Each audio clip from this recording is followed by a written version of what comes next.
Hello, and welcome inside the ACU TV or studio for this week's Optimist Newscast. My name is Paige Taylor alongside Carrie Johnston. Our top stories this week include a homecoming recap, breaking news regarding student government, and a recap of sports from homecoming weekend. This is the Optimist Newscast.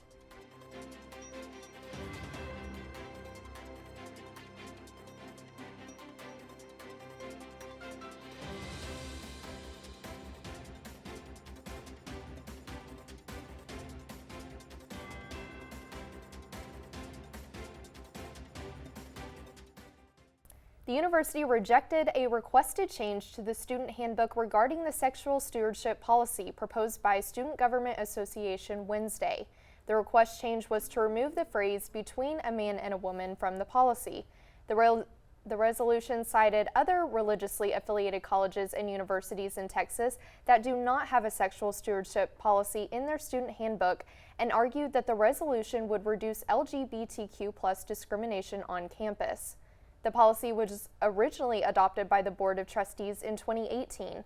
Dr. Phil Schubert, president of the university, released a statement Friday stating the university believes Scripture teaches that God intends for sexual relations to be reserved for marriage between a man and a woman.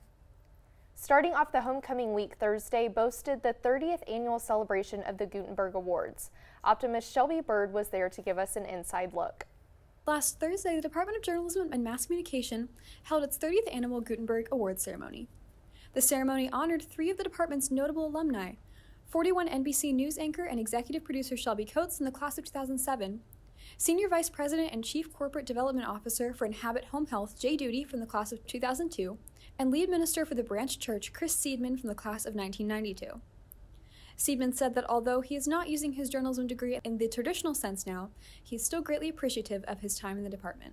Little did I have any idea when I enrolled at ACU to do the degree in radio, television, and broadcast journalism. I had no idea, no plans to become a preacher. With all my heart, I had it set on sportscasting. And I experienced some things during my time at ACU that radically altered my understanding of what I felt like I was supposed to do with my life. And yet I will be forever grateful for my time in this department. An honorary Gutenberg Award was also given to Dr. Charlie Marler, Professor Emeritus and Chair of the Department of Journalism and Mass Communication, who passed away in May of 2022. Marler was a pioneer of the Gutenberg ceremony as he handcrafted each miniature Gutenberg printing press used as an award until his passing. There to receive his award on Thursday night was his wife of almost 68 years, Peggy Marler. Dr. Charlie Marler had a profound impact on not only the Gutenberg ceremony, but also the lives of the students he worked with.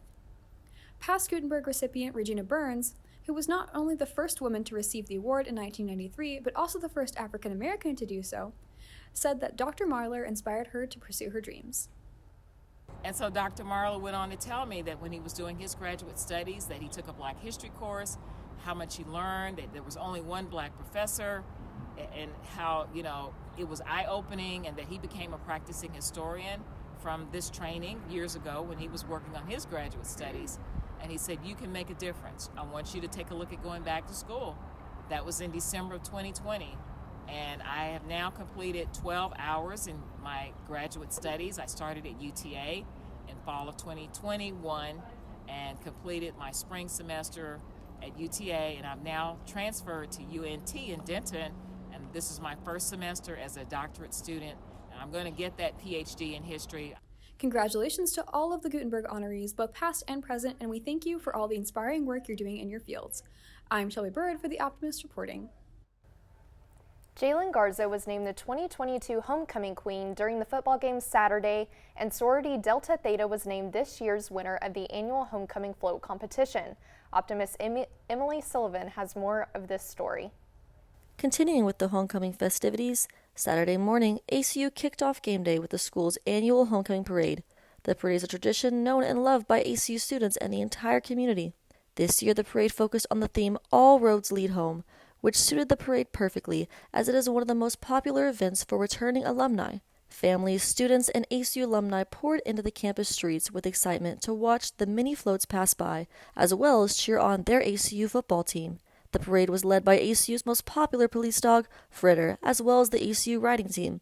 Following this was music, dancing, candy, and the appearance of the homecoming court nominees. Just as well, ACU's different sports teams thrilled the audience as they interacted with their fans. The parade concluded with a colorful and loud send-off by ACU Fire Department. The different clubs and organizations participating in the parade were proud to finally be able to showcase their hard work and dedication. This year, the winning fraternity is GSP, with Freighter coming in second. The winning sorority is DT, with EOX following. And the winning student organization is the Student Nursing Association, with Sanctify coming in second. For The Optimist, this is Elena Willman.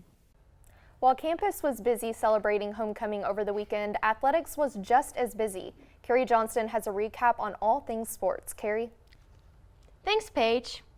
Starting with soccer, ACU played Grand Canyon University in Phoenix on Friday and ended up losing 4-2. The first half was rough as GCU would end up with a 3-0 lead going into the locker room. Immediately after the half, however, GCU came back swinging, bringing the score up 4-0. ACU's defense held up better through the next 45 minutes, allowing them to put up 2 goals, bringing the final score to 4-2. On Sunday, ACU went up against California Baptist and produced a scoreless game. Although CPU led with 8 shots on goal and 19 shots overall, ACU's defense would remain impenetrable.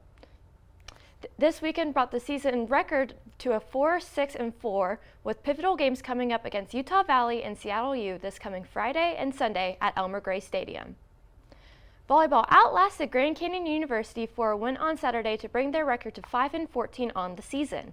After winning the first 2 sets, GCU would win the next 2, putting the pressure on the Wildcats in the last set. However, the Wildcats answered with a 15-9 win to complete the match. That was something we talked about. It was going to be really, really tough for us to come home after a long travel weekend. We didn't get back yesterday until 3 p.m. and turned around, did a quick practice, and we had to reset our minds. And that's something we've been talking about a lot, is just resetting our minds and making sure that we're going 1 point at a time, one execution of a skill at a time. And I thought our girls did a really good job of that tonight. I thought we were very engaged. We were present where our feet were most of the time. And I thought our girls, even when we erred well, and we responded well. And I thought our girls did a really good job executing that. The homecoming football game against Southern Utah was a hard-fought victory. All 3 team phases for ACU came out when they needed it most to help provide the 21-18 victory. Kobe Clark added another 6 receptions to put on top of his 236 record, and Jeremiah Dobbins carried the ball 21 times for 81 yards and a touchdown. After the game, head coach Keith Patterson talked about the importance of his team never letting up after they took an early lead, while Clark talked about the special feeling of starting the season 5-2. I told our guys all day, I don't care what the score is, it's going 60 minutes. You better prepare yourself for 60 minutes of football, and that's exactly what it was. And, I've said it over and over again, winning is hard, and you can never take it for granted, and you have to continue. You can't get tired of doing things right and preparation and doing all the things that it takes to win. Obviously, over the past years, we haven't been started off as good as we have this year. But being 4-0 at home, that's just an awesome feeling to me. I mean, Coach KP, he's kind of preached that all year. Just it's important to get the fans here. I mean, and if we're winning games, most likely the fans are going to keep coming. So, I mean, that's just a big thing he emphasizes, and it feels really good to be 4-0 at home, 5-2 for the overall record. So. Football has a bye week this weekend and will face North Dakota on October 29th. That's all for sports. Thank you for tuning in to this week's Optimist Newscast. I'm Carrie Johnston. And I'm Paige Taylor. Have a great week, and we'll see you next time.